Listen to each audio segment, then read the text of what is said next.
混沌未分天地乱，茫茫渺渺无人见。自从盘古破鸿蒙，开辟从此清浊变。负载群生养志人，发明万物皆成善。欲知造化会元功，须看西游释厄传。最近有一部名叫《黑神话：悟空》的游戏在网络上爆红，它的背景是放在了《西游记》发生之后，说孙悟空成佛以后不愿受到约束，辞去佛位，回到了花果山，但是受到天庭的猜忌，在一次激战中被二郎神击败，殒命，又重新化为巨石。若干年后，由玩家扮演的天命人寻找遗失的圣物，并试图解救复活孙悟空。他的主线故事大概就是这么个情况。孙悟空是一个家喻户晓的人物，时至今日，在人们的印象中的孙悟空可能是六小龄童扮演的经典版本，也可能是周星驰《大话西游》演绎的至尊宝，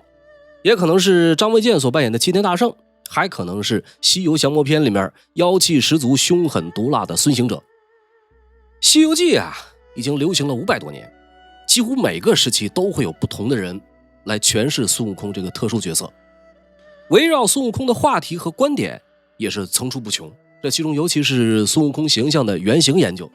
在近100年以来争论不休。这个事儿是什么时候开始的呢？在20世纪初，最先考辨孙悟空原型的是鲁迅和胡适。鲁迅先生认为这个孙悟空是吴承恩根据中国本土千古第一奇妖吴之奇创作的。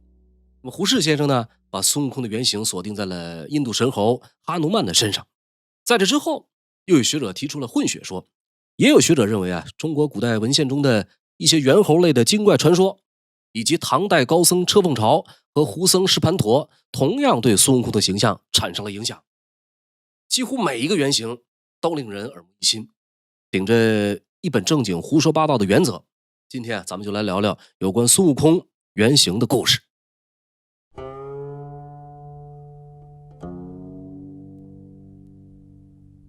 在《西游记》真假美猴王这么一个桥段中有如来佛祖对西游语境下的周天种类进行了一次科普。他说，周天之内有5仙，分别是天地神人鬼，有5虫，分别是裸麟毛羽鲲，5仙加5虫正好10类。10类之外又有4猴混世，不入10类之种。这4种特殊的猴子，第一种是灵明石猴，通变化，识天时，知地利，移星换斗。第二种是赤尻马猴，小阴阳，会人事，善出入，必死延生。第三是通臂猿猴，拿日月缩千山，变修旧，乾坤魔弄。第四是六耳猕猴，善灵音，能察理，知前后，万物皆明。这真悟空就是第一类灵明石猴，而假悟空呢，实际上是六耳猕猴。如来佛祖所说的4种猴子，有2种是真实存在的，一个呢是通臂猿猴，这说的其实是长臂猿。第二个呢是赤尻马猴，大马猴的这名号想必很多人都知道，《红楼梦》里的薛蟠提到过，《狮子王》里面给小狮子洗礼的那位也是他。他的学名叫做山魈，长得很具体，见者难忘。那么灵明石猴和六耳猕猴实际上则是吴承恩虚构的。有关孙悟空的动物原型有人认为是金丝猴。金丝猴在中国有3种，那么是滇金丝猴、前金丝猴、川金丝猴，其中尤其是川金丝猴毛色最是漂亮。但是金丝猴说并不靠谱。《西游记》描写孙悟空一出生就目运2道金光，惊动了天庭的玉皇大帝。后来呢，头戴紫金冠，身披黄金甲，手拿一根如意金箍棒，他的很多属性都和金有关，偏偏没有交代这个毛色是否是金色。二者之间除了都是猴子以外，在外貌特征上也并没有特别明显的关系。金丝猴常年生活在云贵川陕等地的大山中，《西游记》作者吴承恩先生主要活动于江浙一带，应该说吴承恩亲眼见到金丝猴的可能性是很小的。结合真假美猴王的经典桥段，六耳猕猴假扮冒充了孙悟空。孙悟空的动物原型应该是当时分布较广和老百姓接触较为频繁的土黄色的猕猴。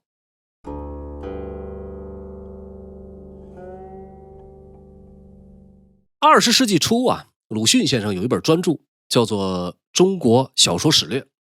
原本是他在北京大学的讲义，后来呢整理成书。其中提到有一本叫做《古阅读经》的文献，这里边呢主要记载了这样一个故事，说在唐朝永泰年间的楚州，就是今天江苏淮安一带，说楚州有人夜里在龟山边上钓鱼，这个鱼钩不知道勾住了什么东西，拽不上来。这人呢水性很好，就跳下去潜到很深的地方，鱼钩没找到，可是找到了一个大铁锁。这个大铁锁连着碗口粗的锁链，这个锁链有多长呢？盘绕山足，寻不知极。这人回来以后就把这事儿汇报给了官府。楚州刺史姓李名汤，听说了消息以后呢，马上找来好几十个水性好的，跟着这人一起下水，想把那大铁锁给拉上来。说这几十人潜到水下愣是拉不动，李汤呢又找来了50多头牛，连人带牛一同发力，锁链终于缓缓被拉动。刚开始水面风平浪静，随着这个锁链越拉越长，过了一会儿，突然浪花翻涌，一头巨兽从水里面冒了出来。这个巨兽长什么样呢？说它须发皆白，血牙金爪。这巨兽迷迷糊糊上到岸来，看上去好像猿猴，只是这个个头实在太大了，目测足有5丈开外，口鼻处水流如泉，离老远就能够闻到腥臭的味道。最初这个巨兽还闭着眼睛，好像在睡觉，过了好一会儿睡醒了，他还伸了个懒腰，两个眼睛睁开那一瞬间是光彩若电。看到周围有人，这巨兽突然好像要暴怒发狂，看到人们四下奔走逃命，他又拖着锁链以及没来得及放开的那几十头牛缓缓下了水，随后就消失不见了。若干年以后一个名叫李公佐的人在洞庭湖某处洞穴中偶然间得到了一部《古阅读经》第8卷，翻开来看，发现这文字古奇，最后呢和一个叫周交军的道士，俩人一起成功破译了其中奥秘。其中记载的是大禹治水期间曾经到过桐柏山，每回到这里总会刮大风打大雷，石头啸叫，树木哀嚎，导致治水的工作无法进展，来了3次都是这种情况。大禹知道这个附近有妖物作怪，于是发了怒，召集百灵，受命夔龙，让他们想办法除妖。桐柏山和附近的山神生怕祸事弄到自己头上，纷纷跑来向大禹磕头，请求大禹不要怪罪。经过盘查审问，人们得知了实情，说是在淮水和郭水之间藏着一个叫吴之奇的水怪。这个水怪状似猿猴，高额头，塌鼻子，青躯白首，金目血牙，脖颈伸出来有100尺长，力量大过9只大象。大禹很快派人将其抓获，说尽管身躯庞大，可是这个妖怪腿脚极其伶俐，虽然被抓住了，却仍然在上蹿下跳，没有一刻是安静的。大禹拿他没法，便叫天神童律去制服他，童律制服不住，又叫乌木油去，乌木油也还是不行，最后才被庚辰给制服。这个庚辰在制服吴之奇的时候呢，有成千上万的山精水怪聚集过来，绕着庚辰奔走嚎呼，想尽办法捣乱。那么庚辰呢，用一把大戟砍伤了吴之奇，这才将其制服。大禹见怪物已经被降服，于是命人用大铁锁锁住他的脖颈，鼻孔上又给穿上了金铃，把他镇压在了今天江苏省淮安市的龟山脚下。大禹的治水工作得以顺利进行，淮水从此也平安地流入海中。李公佐认为这个传说刚好印证了楚州刺史李汤的所见所闻。对于这么样一个故事，鲁迅是怎么看的呢？他说宋朝的朱熹专门驳斥过吴之奇是民间传说。元代吴昌龄的《西游记》杂剧对吴之奇有所提及。宋元以来，吴之奇的传说在民间流传不绝，实际上都是因为李公佐在《古阅读经》中的虚构假设。到了明代，吴承恩写《西游记》是移其神变奋迅之状于孙悟空，就是说孙悟空的创作原型就是吴之奇。从文学史的角度来看，鲁迅先生的中国小说史略主要目标是思考中国小说的发展历程。对于孙悟空的原型是吴之奇，实际上是顺便带出的一笔，并没有做专门的考证。一个好的意见必然会引起其他学者的关注。很快，主张大胆假设小心求证的胡适先生提出了一个不同看法，他认为孙悟空形象的来源可能与印度神猴哈努曼有关。那么这位哈努曼又有什么样的故事呢？《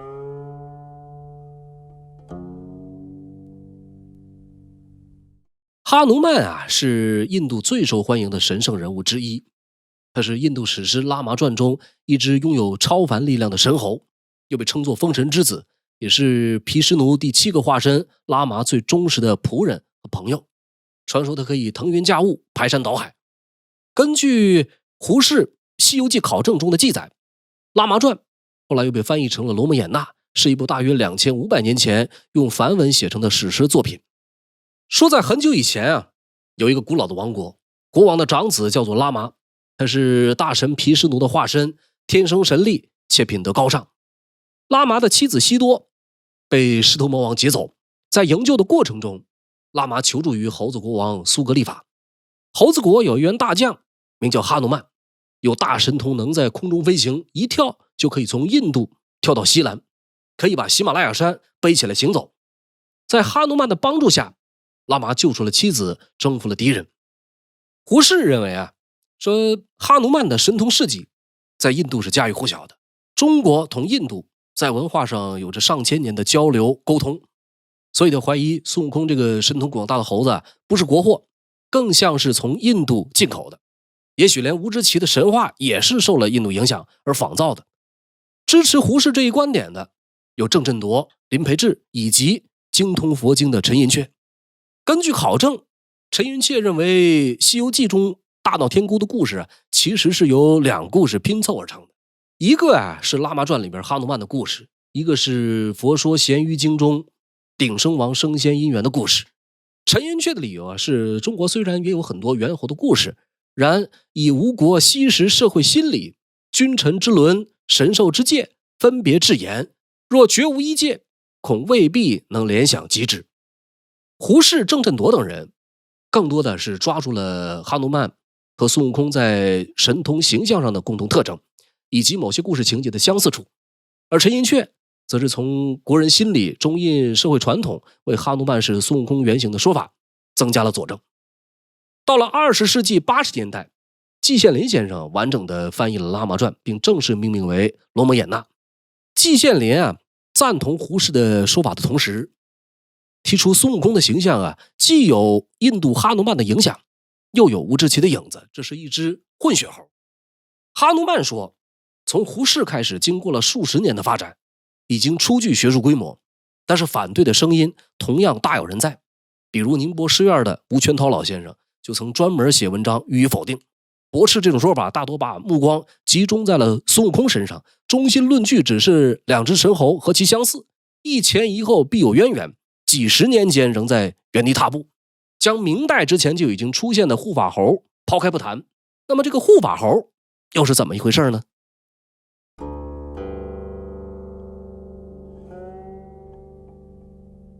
民国4年公元1915年，罗振玉和王国维先生在日本偶然间获得了一部《大唐三藏取经诗话》。这部书共有3卷，卷末有钟瓦子张家印6个字。王先生根据钟瓦子考定这是南宋临安府的街名，因此断定这是一部出自南宋的书籍。通过这本书可以知道，至少在南宋的时候民间就已经有一种唐三藏取经的小说，并且完全是神话的，完全脱离了玄奘取经的真实故事。这部书就是后来《西游记》的祖宗，但是又有着很大的不同，有猴行者作为护法猴，但是没有猪八戒和沙和尚。大唐三藏取经诗话在第2章节提到，僧行6人当日起行，走着走着，从打东边来了一个白衣秀才，见到三藏法师就连忙作揖，说道：说万福万福，和尚今往何处？莫不是再往西天取经否？法师合掌说道：说贫僧奉敕，为东土众生未有佛教求取真经也。秀才微笑着说：说和尚你前世2回去取经，中途遭难，此回若去，千死万死。法师说：你如何得知？那秀才又说说我不是别人，我是花果山紫云洞84000个铜头铁额猕猴之王，如今特来相助和尚取经，此去100万程途，经过36国，多有祸难之处。法师应道：果真如此，真是3世有缘，东土众生万民之福。当下便称呼其为猴行者。这一行人有一天走到了西王母池，侯行者啊，说自己800岁的时候曾经到这里偷过蟠桃，现如今已经27000岁，不曾来也。法师很贪吃，说希望今天能偷来3、5个蟠桃尝尝。行者解释说啊，说我过去偷吃了10个，被王母再左了一下打了800，右了一下打了3000，至今还隐隐作痛。现在啊，是肯定不敢偷吃了。正说话间，只见3颗蟠桃自己掉到水中。法师表示可去寻取来吃。侯行者啊，用金环杖在旁边一块石头上敲了3下，只见一个小孩浮出了水面，面带青色，爪似鹰瞻，开口露牙。行者问他说：“你今年几岁啊？”孩子说：“我今年3000岁。”行者说：“我不用你。”又敲了5下，又一个孩子浮出水面，这个是面如满月，身挂秀英。行者又问说：“你今年多大呀？”孩子说：“5000岁。”行者仍然不用，又敲了几下，又出来一个孩子，问他多大，回答是7000岁。行者放下金环杖，把孩儿取在手中，转头问法师说：“你吃不吃啊？”法师吓得转身就走。这个行者呀，手中旋了几下，这个孩儿化成一枚乳枣，他当即吞入口中。后来返回东土大唐以后，又把这个果核吐在了西川，至今这个地儿仍然生有人参。从这一段啊，我们可以看出南宋时候的人们把侯行者写的心存敬畏，而唐僧却不那么老实。这时候偷蟠桃和偷人参果还是一回事，后来的《西游记》呢，分成了2件故事。这个大唐三藏取经诗话描写了玄奘路上经过许多灾难，没有81难那么多，却可以看作81难的缩影。比如其中一段火泪凹头白虎精的描写，说几个人某一天走到一处山岭，愁云惨淡，细雨连绵，从打云雾之中走来一个白衣妇人，身披白罗衣，腰系百褶裙，手里拿着白色牡丹花1朵，面似白莲，十指如玉。这个行者啊，拿眼一看就知道这是个妖怪，当下高声断喝说：“呆，降汝是火泪凹头白虎精，必定是也。”那妇人啊，眼见被人识破，也就不装了，当下张口大叫一声，突然面皮开裂，张牙舞爪，变成了个身长丈5、摇头晃脑的白毛大老虎。又一眨眼的功夫，满山都是白虎。侯行者啊，把金环杖变作一个顶天立地的夜叉，手拿降魔杵，身如蓝靛青，发似朱砂，嘴里吐着百丈火光，不多时就把这个白虎精打的是连连倒退。猴子问老虎说：“你服吗？”老虎说：“不服。”猴子说：“不服，看你肚中有一个老猕猴。”然后就叫了一声：“猕猴，猕猴。”还真有个声音在老虎肚子里边答应。老虎呢，紧接着张开嘴巴就吐出了个猕猴，又问他说：“你服是不服？”老虎仍然表示不服，紧接着又吐出一个猕猴来。侯行者说：“你肚中有成千上万个老猕猴，我可以让你吐到生生世世无穷无尽。”老虎最后呢，被一块大石头从肚子里面长出来，肚皮破裂，七窍流血而死。满门大小虎精被杀了个干干净净。这个《西游记》里边啊，孙行者最爱被人吃下肚里去，这是他的一个拿手好戏。或许正是这个白虎精的桥段给了吴承恩灵感，才有了后面能够无限分身的孙悟空，而且越变越奇妙有趣了。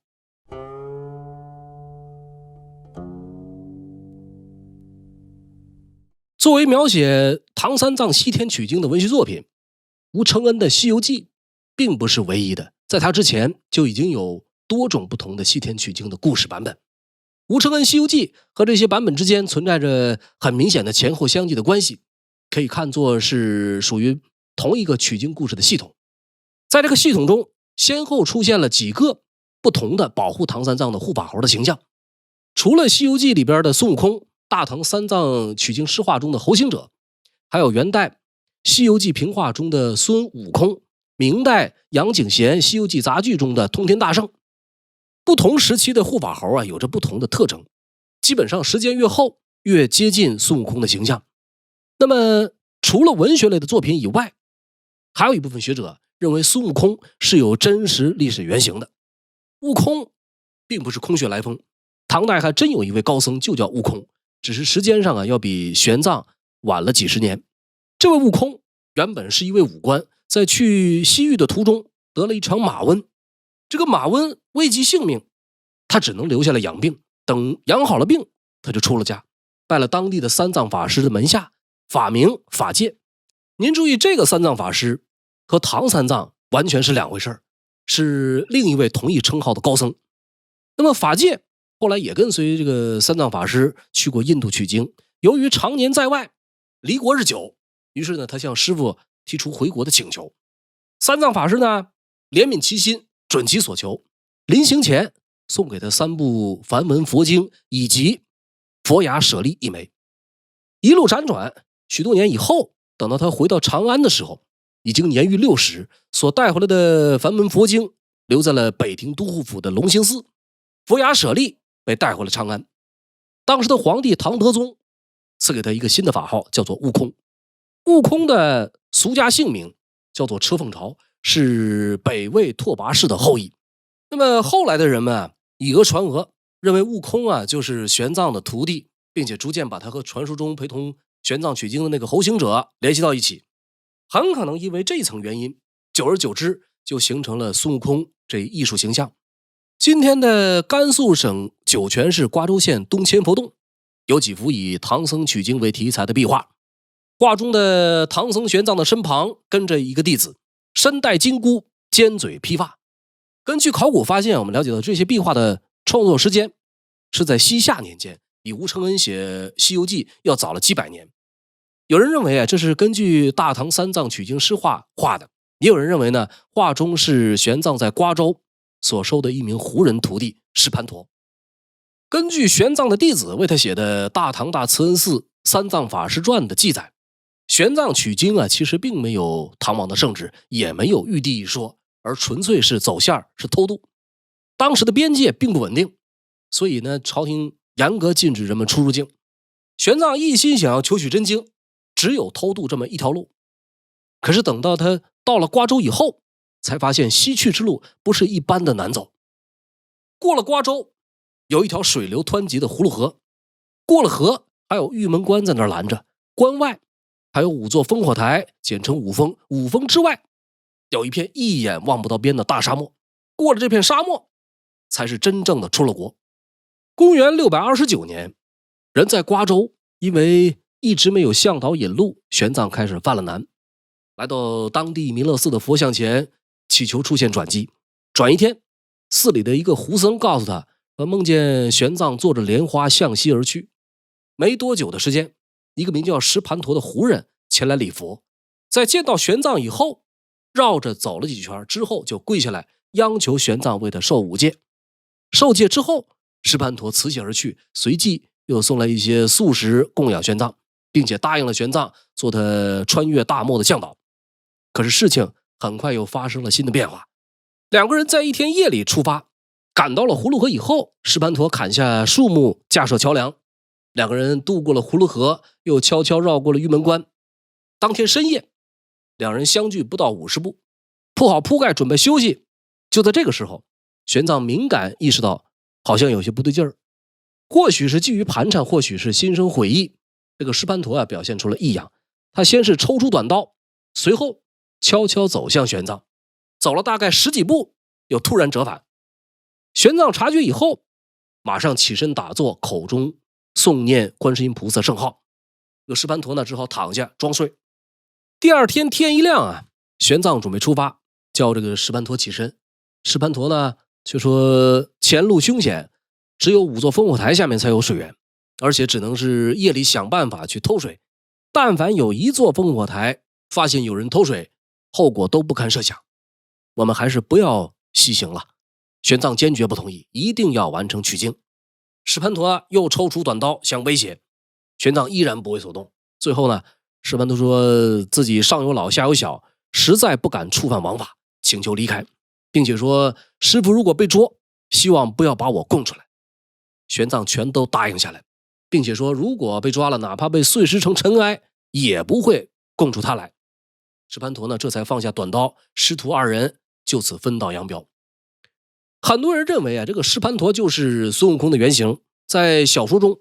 无论是气愤之下弃了唐僧回归花果山，还是戴上金箍以后想要打死唐僧，似乎都和石盘陀的故事有一些相像。石盘陀有始无终，不过有名有姓有故事基础，这让他在后来的西游故事中经过从人到猴的转变，成了猴行者。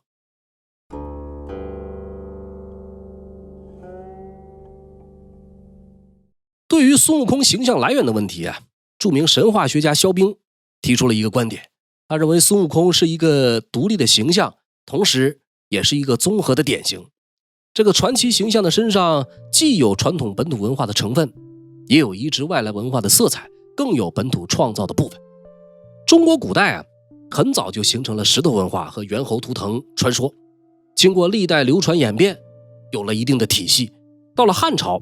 印度佛教传入中国，随之而来的便是印度的文化，包括印度的人文传说，两相交融，就像佛教在中国的本土化一样。那么唐朝玄奘取经的故事深入人心，玄奘口述的《大唐西域记》也不乏有神魔精怪的故事，于是广为流传，并逐渐神化。人们渐渐的不再满足于玄奘孤身一人前往天竺的故事情节，于是在流传过程中充分发挥了想象力，又综合了历史史实以及传统猿怪、无之奇等等传说，并融入了印度神猴的故事，大致在宋代形成了孙悟空的初步形象。大唐三藏取经诗话里的猴行者就是孙悟空的形象来源。到了明代，在吴承恩的笔下定格定型，有了脱胎换骨般的神变，将猴、神、妖合为一体，才让我们看到今天生动立体的孙悟空形象。好了，读历史知善恶，这里是烽火赵东南，感谢您收看收听我的节目，如果喜欢，欢迎订阅我的频道并打开小铃铛。本期节目到此结束，我们下一期不见不散。